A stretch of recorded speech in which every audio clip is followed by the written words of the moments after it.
I never thought my quiet life in a sleepy Ohio suburb could unravel so fast. At 53, I've spent decades building a world with Tom, my rock, my husband of 27 years, in a home where every creak of the floorboards feels like a memory. But beneath the surface of our cozy nights and shared silences, a restless ache has been growing inside me, a longing for something I couldn't name, until one chilly autumn evening changed everything. As the scent of motor oil and forbidden temptation filled the air of our garage, I found myself teetering on the edge of a betrayal I never saw coming. What did I do in that moment of weakness, and can I ever face Tom again without shattering the life we've built? Picture this: a late autumn afternoon, the kind where the sun hangs low, casting long shadows that stretch like fingers across the cracked pavement of my suburban street. The air smells of damp leaves and distant wood smoke, and I'm standing on my porch, a chipped coffee mug in hand, watching the world settle into its quiet rhythm. My name's Michelle, and at 53, I've carved out a life here in this unassuming corner of Ohio, where the days blend into one another like the muted colors of the changing trees. But beneath the surface of this stillness, there's a pulse, a story waiting to be told. I've lived in this neighborhood for over 2 decades, in a house with faded blue siding and a garden I've never quite managed to tame. It's just me and Tom now, my husband of 27 years. Tom's the kind of man who fills a room without even trying, broad-shouldered, with a voice that carries like a low rumble of thunder. He's 56, a mechanic by trade, with hands that are always stained with grease, no matter how much he scrubs them. He's got this way of looking at me, even after all these years, that still sets my heart racing. A glance that promises something unspoken, something that lingers in the quiet moments when the world fades away. We've had our share of late-night whispers and stolen touches, moments where the heat between us could melt the frost off the windows. Let's just say there are nights when the bedroom door stays locked and the rest of the world doesn't exist. Our life together hasn't always been easy, but we've built something solid, something I thought was unbreakable. We don't have kids, not by choice, but by circumstance, and over time, we've learned to fill that space with each other. Tom's my rock, the one who keeps me grounded when my mind wanders too far. He's the guy who'll sit with me on the porch swing, not saying a word, just listening to the crickets while we sip cheap wine from mismatched glasses.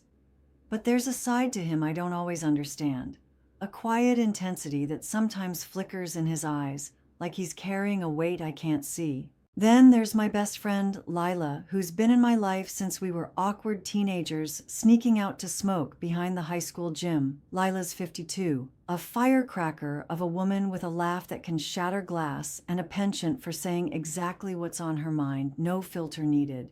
She lives a few streets over, in a house painted a garish shade of yellow that somehow suits her perfectly. She's divorced, twice over, and wears her independence like a badge of honor. Lila's the one I turn to when I need to vent, the one who'll drag me out for coffee or something stronger when I'm stuck in my own head. She's got this knack for reading me, for knowing when I'm hiding something, even from myself. We've shared secrets. As the autumn evening deepens, the quiet of the house wraps around me like a familiar blanket.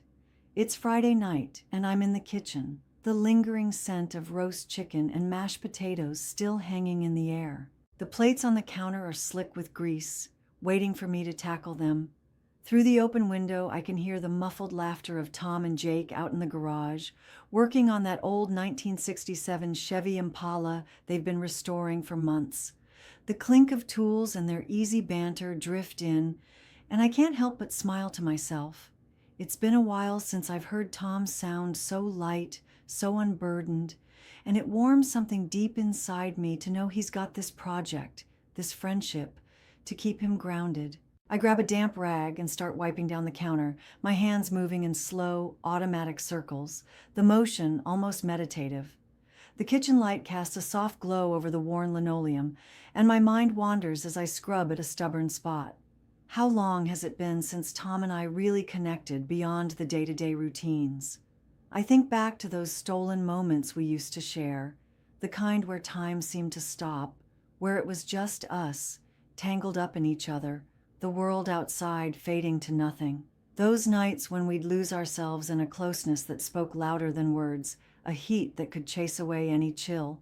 I miss that, miss him, in a way that aches sometimes, even when he's right here in the same house. The clock on the wall ticks past 8:30 p.m. and the back door creaks open. Tom steps inside, his hands smudged with grease, his face lined with the kind of tired that comes from hours of hard work. He wipes his palms on an old rag, looks at me with those steady eyes of his, and says, "He's beat. Gotta be up early for a long shift at the shop tomorrow," he mutters, his voice rough but gentle. I nod, stepping close to give him a quick peck on the cheek, feeling the scratch of his stubble against my lips. He gives me a small, tired smile before turning to head upstairs, his heavy footsteps echoing through the house until they fade as he reaches our bedroom. I stand there for a moment, listening to the silence he leaves behind, then turn back to the sink, rinsing out the rag. Out in the garage, Jake's still at it. I can hear the faint clatter of tools as he works, and he'd mentioned wanting to finish tightening a few bolts before calling it a night. I decide to do something small for him, a little thank you for always being there to help Tom with the car.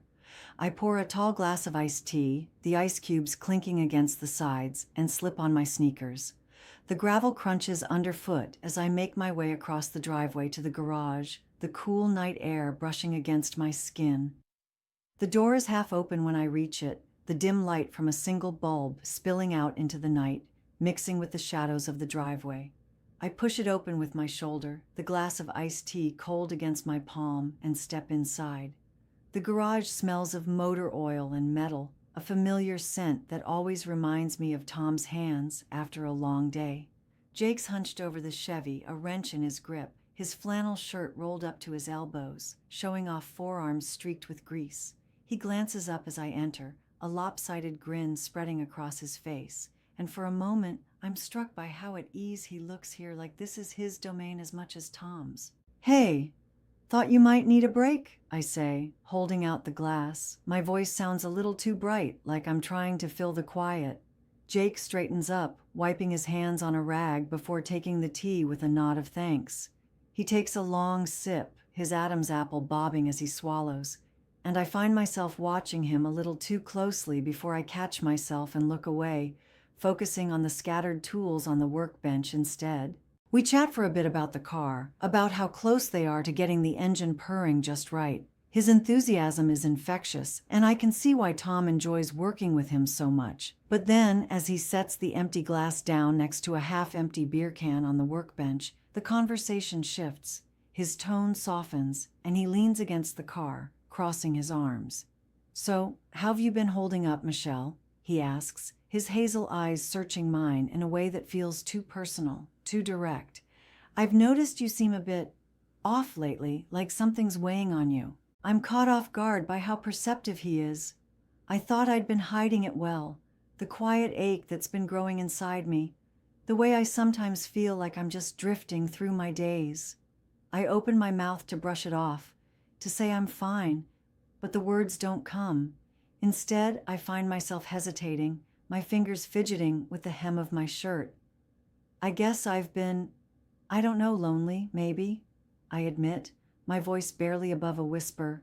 Like I'm just going through the motions, Even with Tom around, it's like there's this distance. Jake doesn't interrupt. He just listens, his gaze steady, intense, like he's really seeing me in a way I haven't felt in a long time. I notice he's moved closer, just a step or two, but enough that the space between us feels charged, electric. The beer can on the workbench catches my eye again, and I realize it's empty now, the faint scent of alcohol mingling with the heavy musk of motor oil in the air. It's on his breath too, subtle but there as he speaks. "I've had a couple," he admits with a small sheepish smile. "Might be a little buzzed. But I mean what I'm about to say. You deserve to feel seen, Michelle.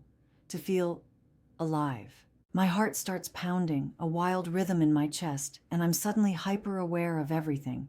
The silence in the garage, broken only by the distant hum of crickets outside, the way the dim light casts shadows across his face, highlighting the sharp line of his jaw. Before I can process what's happening, Jake steps even closer, closing the last bit of distance between us. His hands, warm and calloused, find my waist, grasping gently but with a firmness that makes my breath catch in my throat. I freeze, every muscle in my body locking up as he leans in, his lips brushing against the side of my neck, just below my ear. The sensation is like a lightning strike, a jolt that shoots through me, igniting something I haven't felt in years, a mix of shock and a forbidden thrill that I can't ignore. I don't pull away. I should. I know I should, but I don't. I stand there, rooted to the spot, my breath shallow, my mind a chaotic storm of right and wrong. Finally, I force myself to step back, my hands trembling as if they've forgotten how to be still. My voice comes out shaky, barely audible, as I mutter, This is wrong, Jake. Tom's upstairs, asleep. We can't do this." My words hang in the air, fragile and unconvincing, like I'm trying to convince myself more than him. Jake's eyes meet mine, and there's a storm in them too, a mix of longing and something softer, almost like regret. But beneath it, there's a fire, a raw intensity that pins me in place. He takes a breath, his voice low and rough as he says, "I'm sorry if I crossed a line, Michelle. I didn't mean to push you, but I've got to be honest. I've felt something for you for months now, something I've tried to shove down, to ignore, but it's there every time I'm around you." His confession hits me like a punch, stealing the air from my lungs. Months? All this time, while I've been wrestling with my own quiet emptiness, he's been carrying this? I'm stunned, my mind spinning as I try to process what he's just laid bare. My lips part, but the words I want to say, words of rejection, of finality, stick in my throat. Instead, I manage to choke out, "You need to leave, Jake. Please." But there's no strength behind it, no real conviction, and he doesn't budge. We just stand there, caught in the dim glow of the garage light, the air between us so thick with unspoken things that it feels like it could suffocate me. The smell of motor oil and the faint trace of beer on his breath mix with the tension, making every second feel heavier, more dangerous. My heart is a drum in my chest, pounding so hard I'm sure he can hear it. My eyes dart toward the house, the kitchen window a faint square of light in the darkness. I can't help but picture Tom up there, sprawled across our bed, snoring softly, completely unaware that I'm out here, teetering on the edge of something I can't take back. The thought twists my stomach with guilt, a sharp gnawing ache that makes me want to run inside and lock the door behind me. But there's another part of me, a part I've buried under years of routine and responsibility that's screaming to be heard. It's the part that's tired of feeling invisible, tired of the numbness that's crept into my life like a slow fog. It's the part that's drawn to the way Jake looks at me, like I'm more than just a shadow of who I used to be. Jake takes a step closer again, his presence overwhelming in the small, cluttered space of the garage. His voice drops even lower, almost a whisper, as he says, "No one has to know, Michelle, just this once. Just a moment to feel something real, something that's ours." His words are a temptation, a dangerous promise that sends a shiver down my spine. I'm torn in two, split between the weight of my vows and this desperate, aching need to feel wanted, to feel alive in a way I haven't in so long. My mind screams at me to say no, to push him away, to end this before it goes any further, but my body betrays me, frozen in place, unable to form the word that could stop this spiral. I don't say yes. I don't say no. I just stand there, caught in the pull of his gaze, the heat of his nearness. My silence is an answer in itself, and I can see it in the way his expression shifts, a flicker of understanding passing between us. The garage feels smaller now, the walls closing in as the weight of what's happening settles over me like a heavy blanket.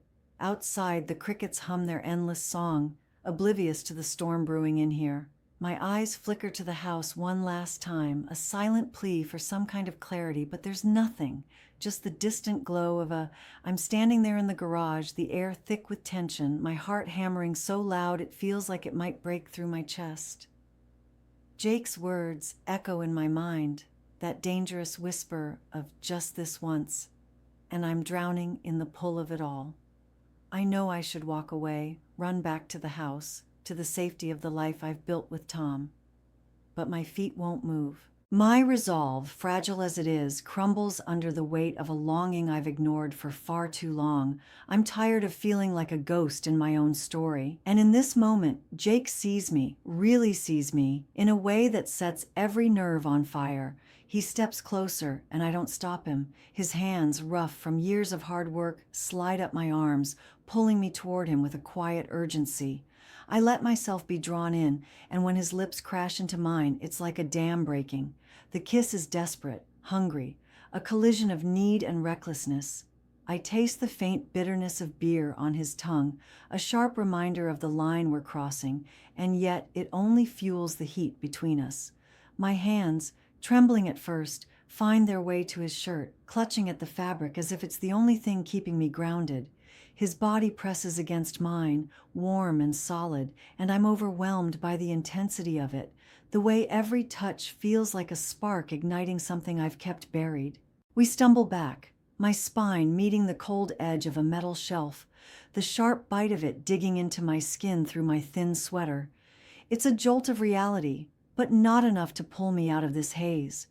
The confined space of the storage area off the garage feels even smaller now, the dusty shelves and forgotten tools closing in around us, witnesses to a moment I know I'll never be able to erase. Our breaths come in ragged gasps, the sound filling the silence, mingling with the distant hum of the night outside. My mind is a storm, torn between the rush of this forbidden connection and the crushing weight of what I'm doing. Every sensation is heightened, the scrape of his stubble against my cheek, the way my fingers tighten in the fabric of his shirt, the heat radiating from him as we lose ourselves in this fleeting, reckless dance. But even as I'm swept up in the whirlwind of it, there's a shadow in my mind that won't let go. Tom, my husband, my rock, sleeping just 100 feet away in our bed, oblivious to the betrayal unfolding out here.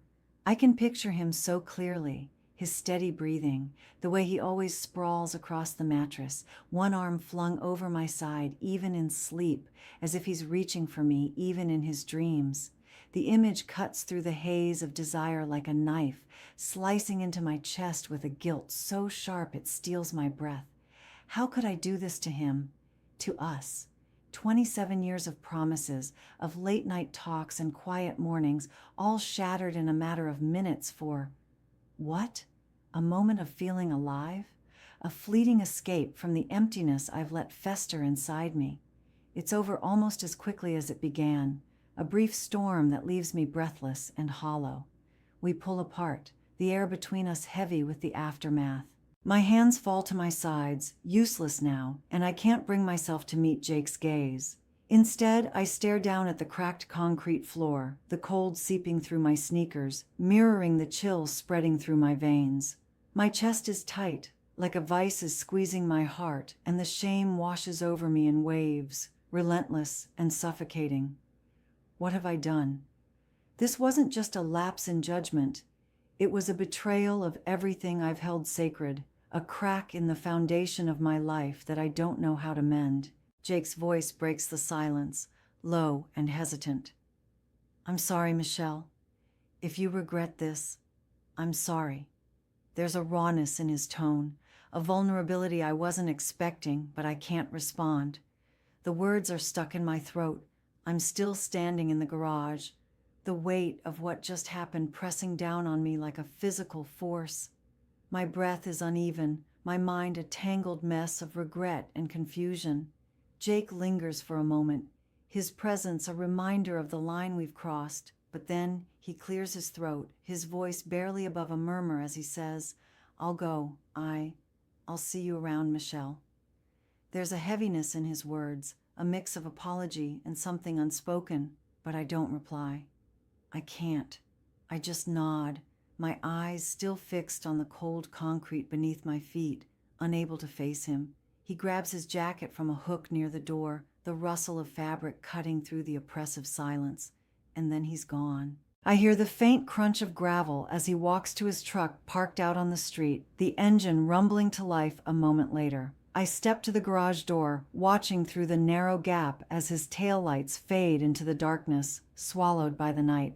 And then it's just me, alone with the echo of my choices, my hands still trembling like leaves caught in a storm. I don't move for what feels like an eternity, rooted to the spot as the chill of the garage seeps into my bones.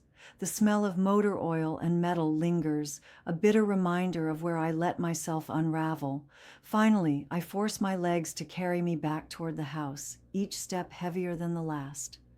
The back door creaks as I push it open, and the warmth of the kitchen feels like a lie against my skin, a false comfort I don't deserve. The silence inside is deafening, a stark contrast to the chaos in my head. I tiptoe through the hallway, my sneakers barely making a sound on the worn floorboards, and start up the stairs, my heart pounding with every creak of the wood beneath me. I pass Tom's bedroom door, our door, though it doesn't feel like mine right now, and I freeze. Through the thin barrier, I can hear the soft, steady rhythm of his snoring, a sound that's been a constant in my life for nearly 3 decades. It's a sound that used to bring me peace, a reminder that he's there, that we're together. Now it twists something deep inside me, a sharp, unrelenting pain that feels like a blade turning in my chest. How can he sleep so soundly while I'm falling apart, just on the other side of this wall? I don't go into our room. I can't. Instead, I slip into the guest bedroom down the hall, the one with the lumpy mattress and the faded quilt we haven't touched in years. I close the door behind me with a quiet click, as if shutting out the world could somehow shut out what I've done. I sit on the edge of the bed, my hands clasped tightly in my lap, staring at the blank wall in front of me. The paint is chipped in the corner, a small imperfection I've noticed 1,000 times, but never cared enough to fix. Now, it's all I can focus on, a tiny flaw that mirrors the massive fracture I've just created in my life.